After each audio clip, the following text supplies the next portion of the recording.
Hello students, good morning. Okay, okay.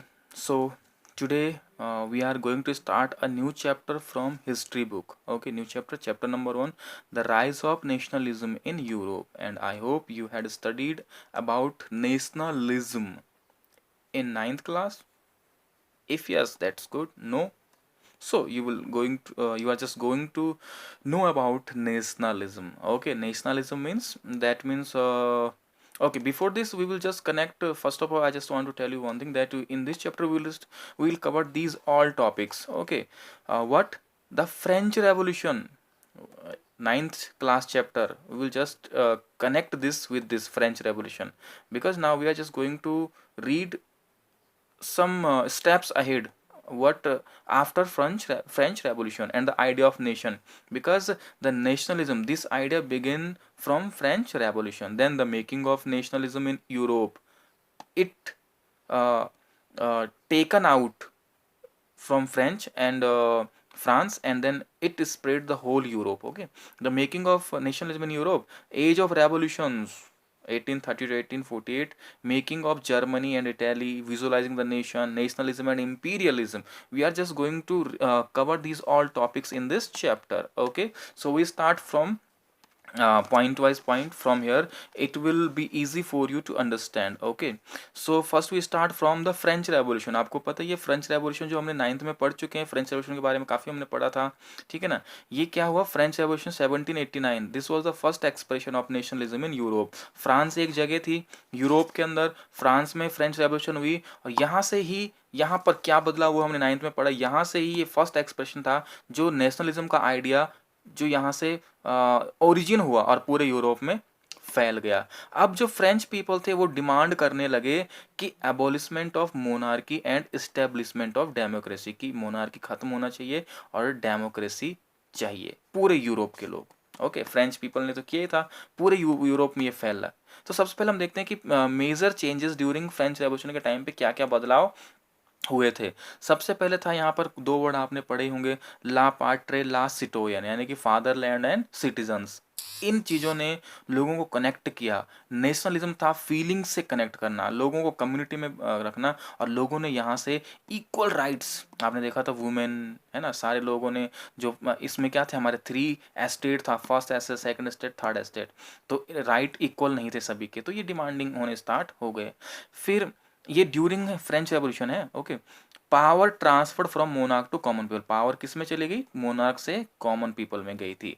उसी दौरान introduce new flag, लोगों ने समझा कि फ्लैग क्या है, इमोशंस के लिए, मतलब अपने कंट्री, अपने नेशनलिज्म के लिए फ्लैग्स, नए फ्लैग्स आए। French became the national language, अभी तक ये हो चुका था, फ्रेंच लैंग्वेज, फ्रेंच जो है नेशनल लैंग्वेज बन चुकी थी। न्यू नेशनल एंथम कंपोज्ड, नया नेशनल एंथम बना। ओथ टेकन, यानी कि जो ओथ मीन्स जो प्रतिज्ञा की गई अपने देश के प्रति, है ना। Okay, estate general elected by common people, जो एस्टेट जनरल थे वो इलेक्टेड हुए कॉमन पीपल के through. Renamed national assembly, national assembly को रिनेम किया गया। इंटरनल कस्टम ड्यूटीज वर एबॉलिश, जो इंटरनल कस्टम ड्यूटीज थी, यानी कि फ्रांस या उसके जो कंट्री के अंदर जो कस्टम ड्यूटीज थी वो खत्म कर दी। बाहर से कोई चीज़ आ रही है, जैसे इंपोर्ट एक्सपोर्ट हो रहा है, तो उसमें जो ड्यूटीज, टैक्सेस जो होते हैं वो तो एक अलग बात है, लेकिन इंटरनल जो अंदर कंट्री के अंदर जो टैक्सेस थे वो सब खत्म कर दिए गए।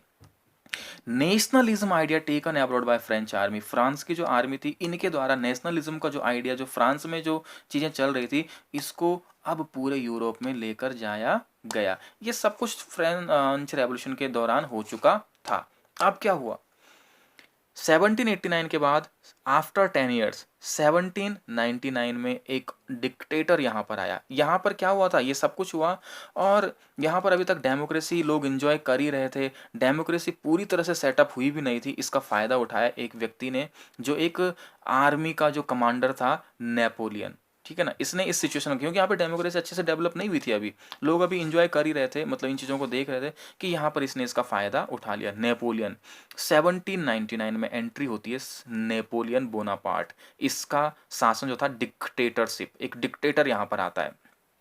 अब नेपोलियन के बारे में हम थोड़ा सा देखेंगे इसमें, कि नेपोलियन ने क्या किया यहाँ पर। ठीक है ना। ये जो मैंने प्लस किया है ये पॉजिटिव बातें हैं उसके रूल की, ये माइनस जो नेगेटिव बातें हैं उसके रूल की। अब नेपोलियन जो आया तो इसकी रूलिंग है 1804 से अगर हम लेकर चलें तो 1719 यहाँ से आने के बाद 1815 तक ये रहा, बहुत कम टाइम में, लेकिन बहुत पावरफुल रूलर था। 1804 में इसने एक कोड, सिविल कोड इंट्रोड्यूस किया जिसको नेपोलियनिक कोड भी कहा जाता है। बहुत इंपॉर्टेंट क्वेश्चन है, बहुत ही इंपॉर्टेंट, 100% है कि मीन्स इस तरह के क्वेश्चन आते आते हैं। सिविल कोड इसके बारे में आते आता है कि इसमें क्या क्या चीज़ें, पॉजिटिव नेगेटिव क्या था।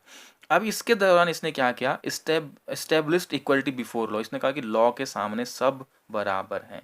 अच्छी बात थी, पॉजिटिव चीज़ थी। राइट टू प्रॉपर्टी दे दिया। आपने देखा फ्रेंच रेवोल्यूशन में प्रॉपर्टी केवल 2 एस्टेट के पास थी, first estate, second estate, third estate के पास नहीं थी। इसने प्रॉपर्टी का राइट दे दिया कि आप प्रॉपर्टी रख सकते हैं। फ्यूडल सिस्टम जो था, लैंड, आपने देखा फ्यूडल सिस्टम क्या था कि जो लैंड जिनके होते थे, जो लैंड लॉर्ड थे और जो पीजेंट्स थे उनके अपने फार्मर्स अपने लैंड नहीं होते, सॉरी फार्मर्स के अपने लैंड नहीं होते थे, और उनको उनके लैंड में, वो फ्यूडल सिस्टम था, जमींदारी सिस्टम था, और वहाँ पर लेबरर उनके साथ, जो फार्मर थे उनके खेतों में काम करते, इसको इसने अबॉलिश कर दिया, खत्म कर दिया।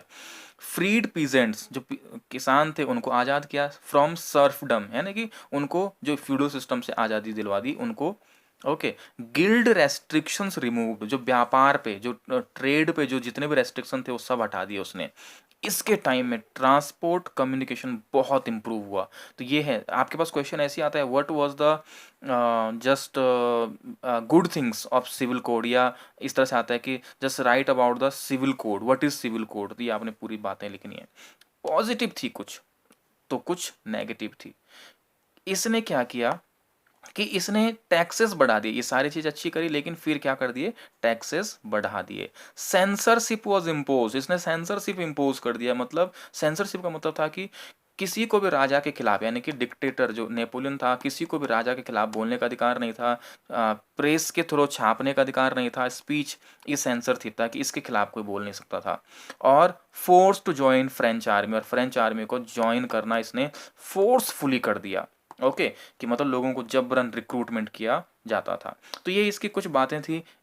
ये तो लोगों को बुरी लगी ये बातें, इसलिए लोगों को ये पसंद नहीं आने लगा, जबकि स्टार्टिंग में बहुत पसंद, ठीक लगा लोगों को, लेकिन इसके साथ साथ जो कुछ और लोग थे पड़ोसी, जो इनके जो कंट्रीज थी जैसे प्रसिया, रसिया, ऑस्ट्रिया, इनको भी इसकी कुछ बातें अच्छी, इनको लगा कि जैसा इसने यहाँ पर नेशनलिज्म हो गया है, अगर ऐसे ही पूरे यूरोप में हो गया, हमारे यहाँ पर भी, हमारी एरिया में भी हो गया, तो ये बहुत गलत होगा। इसलिए इन्होंने प्लान किया कि हम नेपोलियन पे अटैक करेंगे। और 1815 में बैटल ऑफ वाटरलू हुआ between Napoleon and Prussia, Russia, Austria, Britain, इन सब ने नेपोलियन पे अटैक किया, जिसमें इसको डिफीट मिली।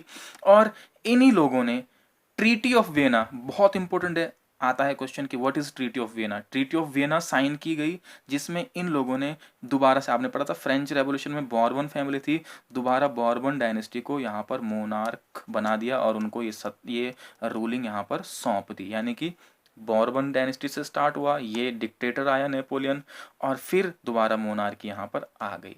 ओके, इसके बाद हम नेक्स्ट वीडियो में देखेंगे।